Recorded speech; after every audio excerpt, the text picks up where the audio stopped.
ya.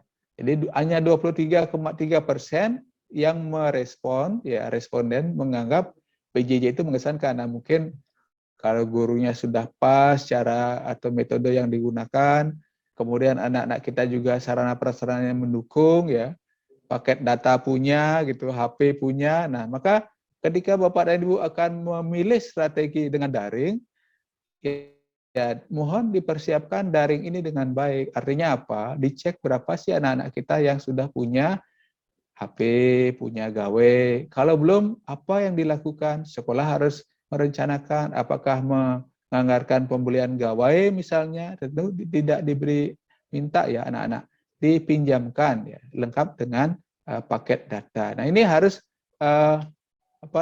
merupakan satu kesatuan holistik Bapak dan Bu ya, membuat program. Tidak bisa hanya ya saya daring aja dah itu misalnya. Terus anak-anak punya gawe, punya HP tidak, berapa yang punya mandiri, berapa menggunakan HP orang tuanya.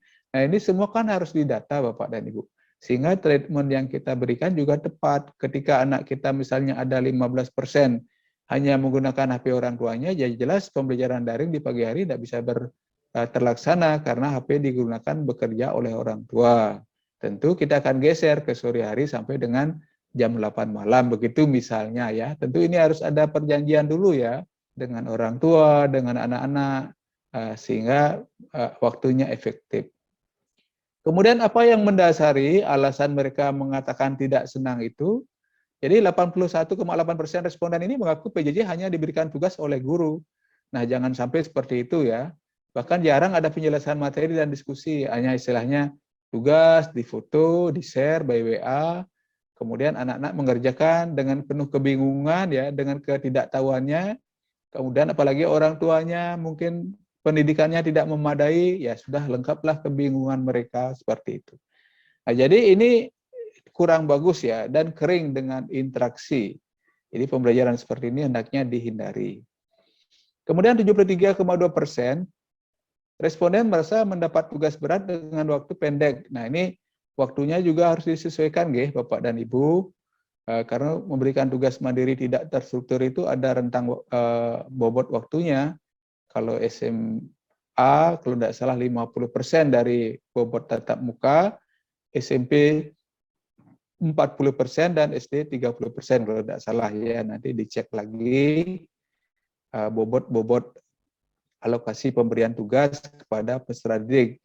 Ya, tidak boleh sembarangan, harus menyesuaikan dengan waktu tatap muka pelajaran tersebut ya. Apa namanya? 41% responden menyebutkan yang diberikan waktu 1-3 jam sehari, jadi waktunya pendek. Jadi seperti itu, Bapak dan Ibu,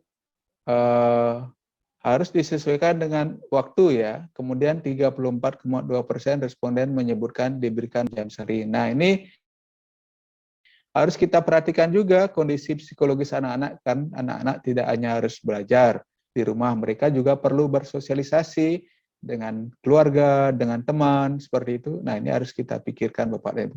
Jangan sampai terlalu berat.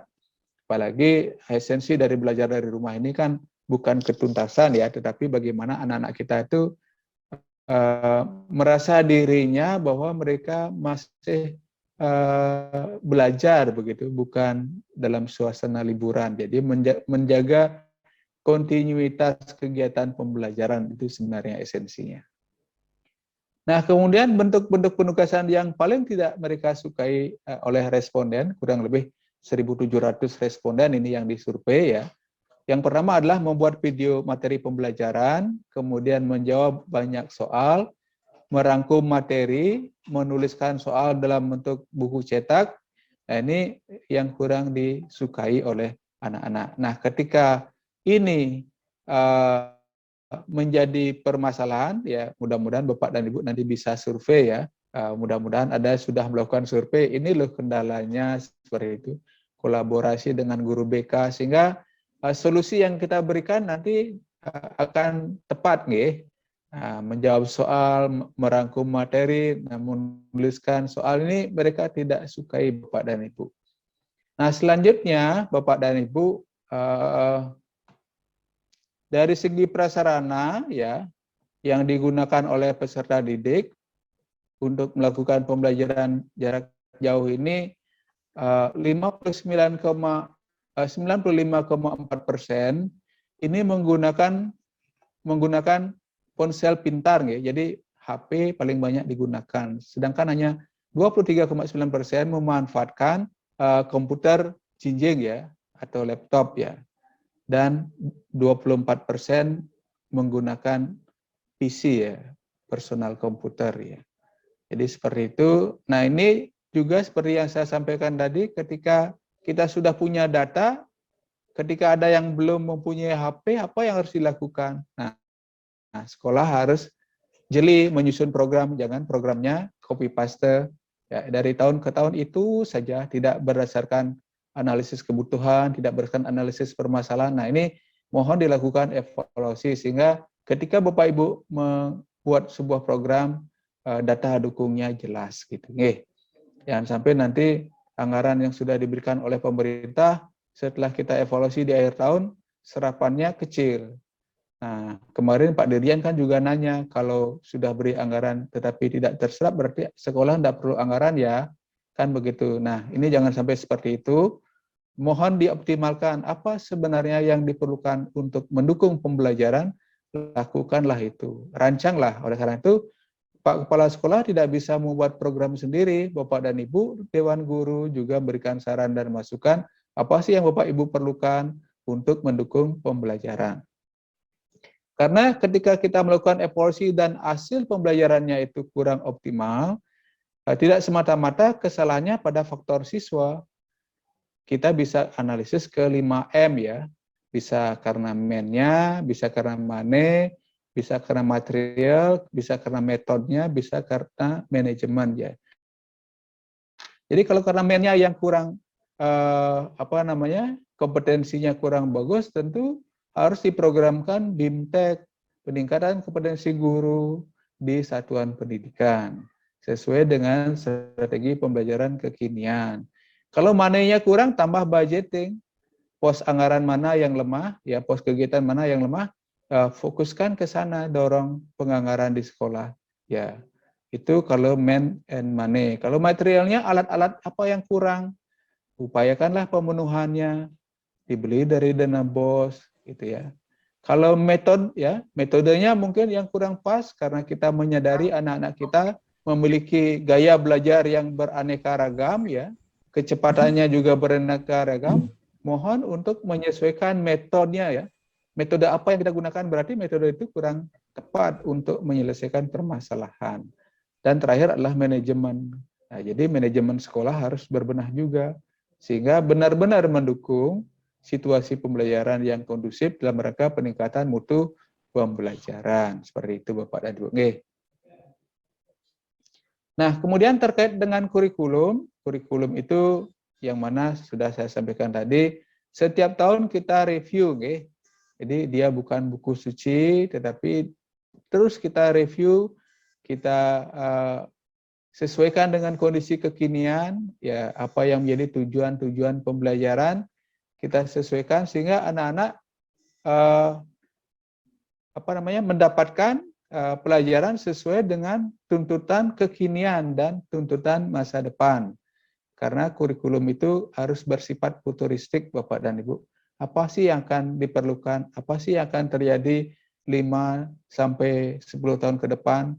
Nah, mungkin Bapak dan Ibu yang sudah umurnya sebaya saya atau lebih tua, sudah melihat perkembangan zaman ya. Dulu mungkin kaset laris manis, kemudian hilanglah teknologi kaset menjadi DVD. Nah, kemudian keping DVD juga hilang, menjadilah dia teknologi nano menggunakan flash disk. Nah, besok mungkin hilang juga, jadilah dia Google Drive, gitu, tidak bawa flash disk lagi, gitu.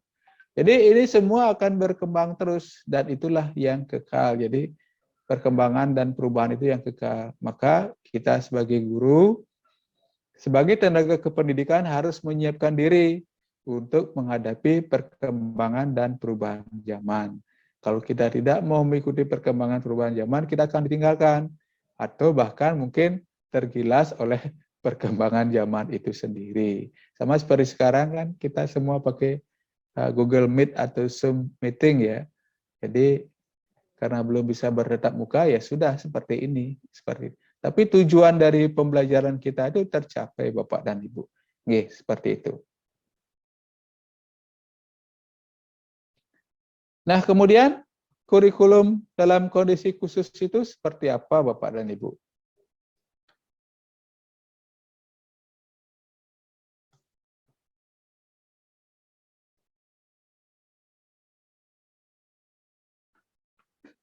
Nah, tujuan kurikulum kondisi khusus kami sampaikan di sini bahwa pelaksanaan kurikulum pada kondisi khusus bertujuan memberikan fleksibilitas. Jadi intinya fleksibel Bapak dan Ibu. Jangan sampai kita ingin cepat-cepat menuntaskan materi seperti itu, tetapi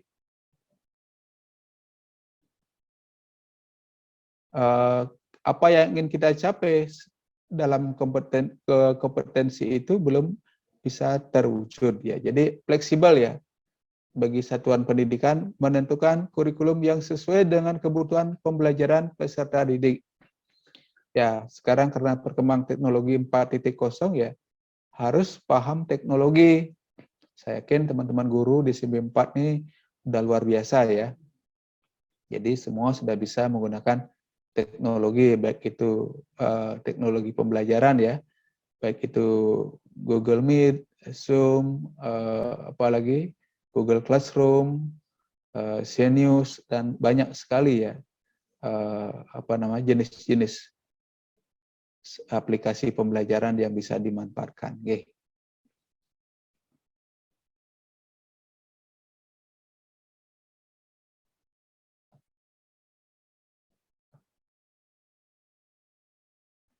Nah, selanjutnya karakteristik kurikulum kondisi khusus dapat saya sampaikan bahwa ketika kita menyusun kurikulum kondisi khusus, tentu yang pertama harus kita perhatikan usia peserta didik. Jadi kalau di sekolah tentu mulai dari kelas yang lebih rendah di kelas 7 ya, seberapa keluasan materi yang kita berikan, kedalamannya seperti apa, selanjutnya di kelas 8 seperti apa, selanjutnya di kelas 9 seperti apa. Nah, inilah yang harus dipikirkan dengan pendekatan spiral ya. Tentu Bapak dan Ibu yang mengukur keluasan dan kedalaman materi per jenjang satuan per jenjang atau per tingkat dari kelas yang ada di satuan pendidikan. Kemudian pelaksanaan pembelajaran tetap mengacu pada kurikulum nasional yang selama ini dilaksanakan oleh satuan pendidikan. Jadi tentu kita tidak boleh lepas ya dari kurikulum nasional ya. Kemudian memperhatikan kebermaknaan dan kebermanfaatan ya. Apapun yang dipelajari oleh peserta didik di satuan pendidikan harus bermakna Bapak dan Ibu. Oke. Jadi ini tugas berat kita semua membuat bagaimana pembelajaran itu agar bermakna, yaitu meaningful learning ya, pembelajaran yang bermakna. Sehingga dia merasa bermanfaat belajar tentang materi pelajaran karena bermakna bagi kehidupan sehari-hari. Misalnya dia belajar tentang gaya, belajar tentang gesekan, belajar tentang bandul. Apa sih maknanya? Apa sih manfaatnya bagi kehidupan saya sehari-hari? Nah, ini kalau bisa diintegrasikan, ya diselaraskan dengan kondisi real di masyarakat, tentu akan menjadi pembelajaran yang sangat menarik, saya yakin Bapak dan Ibu. Nah, inilah tugas kita, sehingga bagaimana kita merancang pembelajaran yang penuh makna atau meaningful ketika kita mampu mengaitkan dengan kondisi alam nyata. Tetapi kalau kita hanya membaca secara teoritis yang ada di buku, nah tentu akan menjadikan pembelajaran yang kering. Siswa pun tidak akan tertarik dalam belajar dan mungkin akan ada yang mengantuk dan sebagainya seperti itu karena mereka tidak menemukan kebermaknaan itu di dalam pembelajaran yang sedang dikembangkan Bapak dan Ibu di satuan pendidikan. Nah, selanjutnya yang tidak kalah penting Bapak dan Ibu, ketuntasan ya. Berbicara tentang ketuntasan, ini memang tidak diwajibkan ya dalam kondisi khusus. Satuan pendidikan dalam kondisi khusus tidak diwajibkan untuk menuntaskan seluruh capaian kurikulum ya untuk kenaikan kelas atau kelulusan. Memang tidak diwajibkan, tetapi kalau memang Bapak dan Ibu mampu menuntaskan, alangkah baiknya Bapak dan Ibu. Ya, memang kan tidak ada kewajiban, tapi kita bekerja hendaknya bisa tuntas. Oke. Nah, kemudian terkait dengan ketuntasan, berbicara masalah ketuntasan belajar dalam teori belajar mastery learning, sesungguhnya belajar ketuntasan itu tidak berbatas kelas Bapak dan Ibu, dan bisa kalau kita mau tingkatkan ketuntasannya pada jenjang kelas yang lain. Artinya apa? Ketuntasan itu kalau mungkin Bapak dan Ibu merancang dalam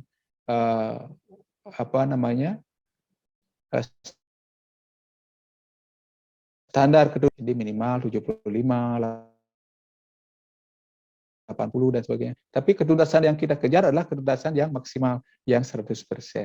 Jadi kalau anak-anak tetap mau ingin, Pak atau Bu, saya mau ingin memperbaiki lagi sehingga nilai saya lebih bagus, ya tentu dibolehkan Bapak dan Ibu. Selanjutnya, bagaimana pembelajaran itu dilaksanakan ya dalam situasi atau kondisi khusus. Yang pertama, aktif, yaitu pembelajaran mendorong keterlibatan penuh peserta didik dalam perkembangan belajarnya. Nah, ini yang tentu menjadi tantangan ya Bapak dan Ibu, bagaimana membuat anak-anak kita aktif ya. Ya, kalau mereka kita kemas dalam pembelajaran yang mendorong mereka untuk harus berpartisipasi aktif, tentu mereka akan juga bisa aktif ya. Tapi kalau desain pembelajaran dalam kurikulum yang kita susun tidak memotivasi siswa untuk terlibat aktif, tentu juga hasilnya tidak akan optimal. Oleh karena itu perlu dipikirkan dari awal dalam mendesain kurikulum bagaimana agar peserta didik benar-benar terlibat secara aktif di dalam proses pembelajaran. Kemudian relasi sehat antara pihak yang terlibat, yaitu pembelajaran mendorong semua pihak yang terlibat untuk menaruh pengharapan yang tinggi terhadap perkembangan belajar peserta didik. Jadi tetap kesehatan peserta didik, kemudian para guru ini tetap menjadi prioritas utama. Jadi seperti itu Bapak dan Ibu. Kemudian inklusif, pembelajaran yang bebas dari diskriminasi suku, agama, ras, dan antar golongan ya. Jangan sampai nanti pembelajaran yang kita kembangkan ini terkait dengan isu-isu SARA ya, tentu ini tidak boleh. Oleh karena itu mohon berhati-hati di dalam menyusun konten atau desain pembelajaran ya. Saya beberapa kali sempat menemukan diajak ikut bedah buku ya, buku agama ya, padahal ngomongnya tentang agama, tetapi muncul unsur SARA di dalamnya, seperti itu. Nah, ini kalau dilakukan bedah sebelum terbit, kita bisa berikan catatan-catatan sehingga buku itu lebih sempurna. Sama juga bahan ajar yang Bapak Ibu bikin, mungkin bisa didiskusikan dengan teman MGP sekolah, sehingga bahan yang kita susun benar-benar lengkap ya, representatif, dan tidak ada unsur SARA. Kemudian keragaman budaya, yaitu pembelajaran yang mencerminkan dan merespon keragaman budaya Indonesia yang menjadikannya sebagai kekuatan untuk merefleksikan pengalaman kebinekaan dan nilai-nilai budaya bangsa. Jadi, bagaimana Bapak dan Ibu dalam menyusun desain pembelajaran memperhatikan keragaman budaya yang ada. Jadi ada keseimbangan, tidak hanya salah satu budaya dari suku tertentu yang kita tonjolkan, tetapi juga suku-suku yang lain. Ini apa artinya? Kita mengajarkan anak-anak tentang mencintai keberagaman dan mengenal budaya Nusantara. Seperti itu Bapak dan Ibu.